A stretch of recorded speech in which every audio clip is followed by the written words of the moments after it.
So, Mike Lila here of Lila Blanca. So, presenting the Clifton Guitars po. Okay, so again, presenting the Telecustom ng Clifton Guitars.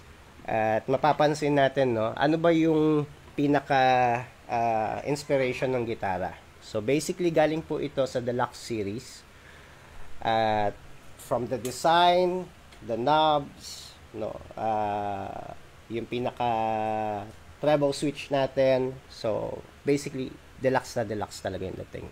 So, Telecustom also is known for its twang. O yung tinatawag nating bright tune niya at saka yung mga sustain. So, sa atin, yun talaga yung prefer natin as a guitarist. So, umpisa natin sa head niya, sa headstock ng gitara. So, basically, yung style niya dito, eto nakikita natin to madalas sa mga Strat. So, similar to the Strat designs, medyo malaki yung headstock niya. For the tuners niya, no, eto naman, chrome finish. So, when you say of the chrome finish, yung halos silver ang dating, no, ng kulay niya.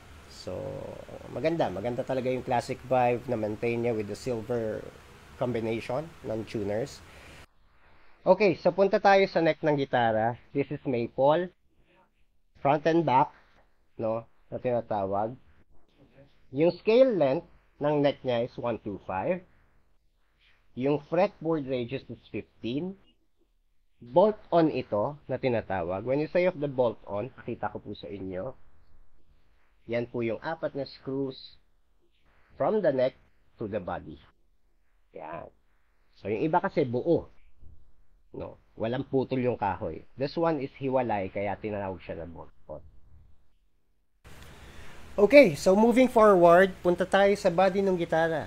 So, this one is made out of poplar wood. Ang poplar wood ay popular po sa, or mas known as cottonwood. Moisture intake niya is tama lang. No? Pero I suggest in terms of maintenance, syempre, wag niyo siya masyadong i-expose sa yung, anong tawag ron? Ma-humid na hangin. No? Kasi malakas siyang mag-take ng moisture. So, hindi siya nakahanay doon sa tinatawag na hardwoods. Pero, sa gitara, syempre, quality na to. No? Nako-cover naman yan pati ng pintura. Speaking of which, etong gitara na to, sunburst ang color setting niya. Diba? So, isa sa mga paborito kong color setting actually ang sunburst. Okay, moving forward also, with regards to the bridge, no, this is also stainless. Tapos, naka-humbucker settings.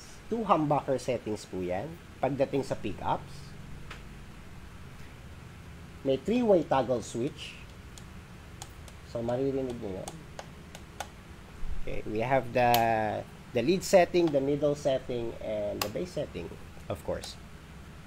Pagdating naman sa knobs niya, 4 itong nakikita natin dito. No? Meron siyang 4. Yung isa is the volume setting. Yung isa para sa humbucker settings niya. Ito yung clean, ito yung humbucker settings. So, sa knobs niya, meron siyang for the clean, meron siyang for the humbucker settings. Bawat isa na yan, may tone nakasama.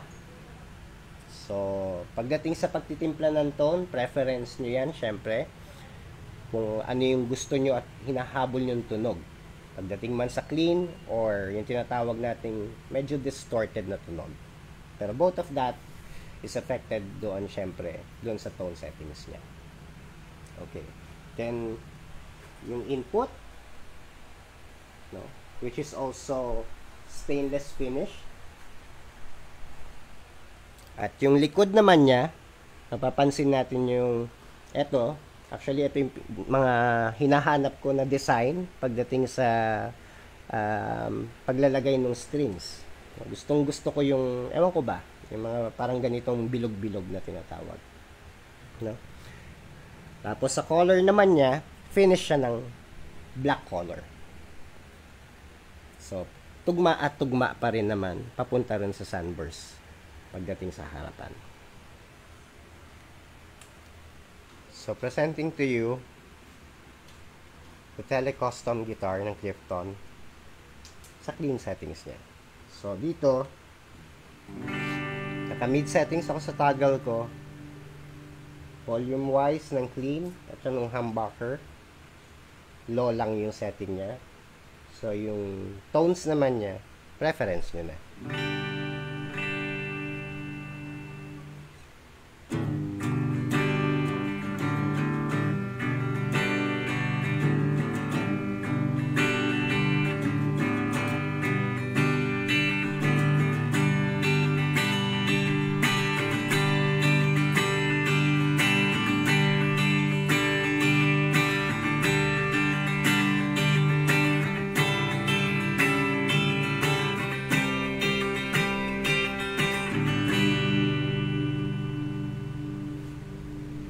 Okay, so finally, since this is coming from the deluxe series o yung vibe niya, balikan ko siyempre yung pickups.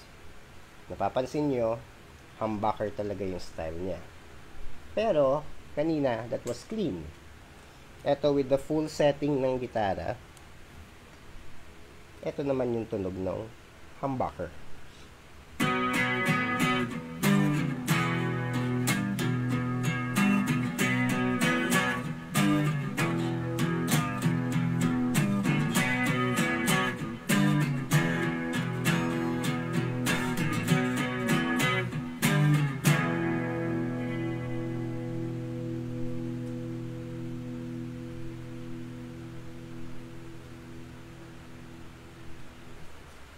So, mapapansin natin dito, no, wala akong ginamit na effects. Pero I'm sure with regards to the sounding, no, ang pakiramdam nun para kayong naka-light na distortion. Yun yung tinatawag natin ng effect ng humbuckers niya. Alright. So, I guess, yun yung advantage ng isang Tele-Custom guitar ng Clifton. I can get both the clean settings and the distorted one. At, partida yun ha, wala pa tayong effects.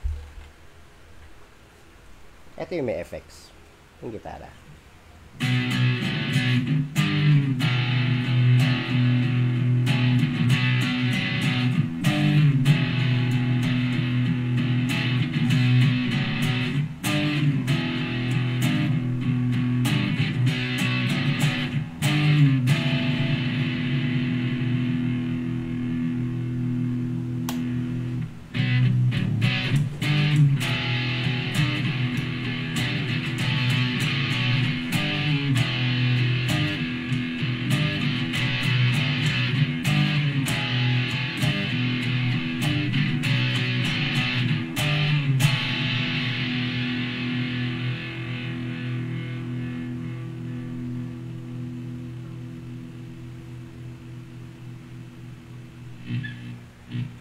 So, there you have it, folks.